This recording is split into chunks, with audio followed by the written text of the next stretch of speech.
एक राजा था, उसने एक सर्वे करने का सोचा कि मेरे राज्य में लोगों की गृहस्थी पति से चलती है या पत्नी से।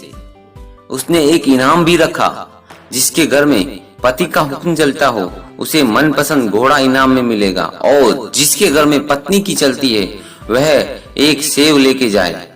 एक के बाद एक सभी नगरवासी सेव उठाकर जाने लगे। राजा को चिंता होने लगी, क्या मेरे राज्य में सभी घरों में पत्नी का ही हुक्म चलता है? इतने में एक लंबी लंबी मूंछों वाला, मोटा, तगड़ा और लाल लाल आंखों वाला जवान आया और बोला, राजा जी, मेरे घर में मेरा ही हुक्म चलता है, घोड़ा मुझे दे दीजिए।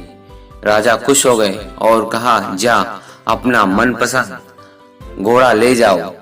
चलो, कोई एक घर तो मिला जहां पर आदमी की चलती है।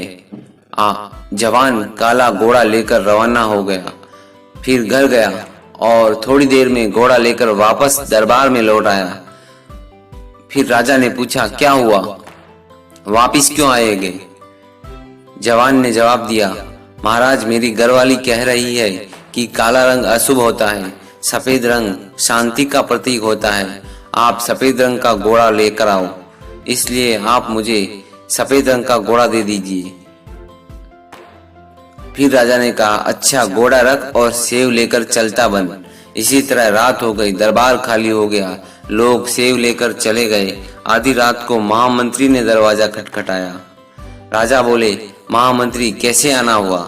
महामंत्री बोले, महाराज, आपने सेव और घोड़ा इनाम में रखा है, इसकी जगह अगर एक मन अनाज या सोना वगैरह रखा होता तो लोग कुछ दिन खा सकते थे और उसके जेवर भी बना सकते थे।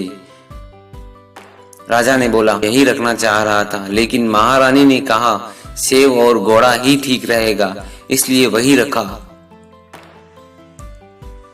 महामंत्री बोले, महाराज, आपके लिए सेव काट दूं क्या?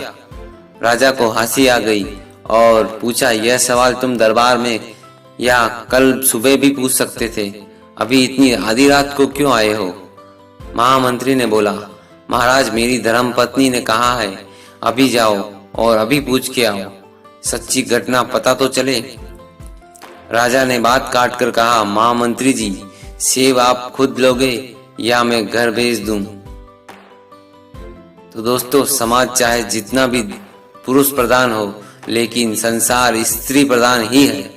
तो दोस्तों, आपको यह कहानी कैसी लगी एक बार कमेंट में अवश्य बताएं, और रोजाना इस तरह की कहानियां सुनने के लिए चैनल पर बने रहिए।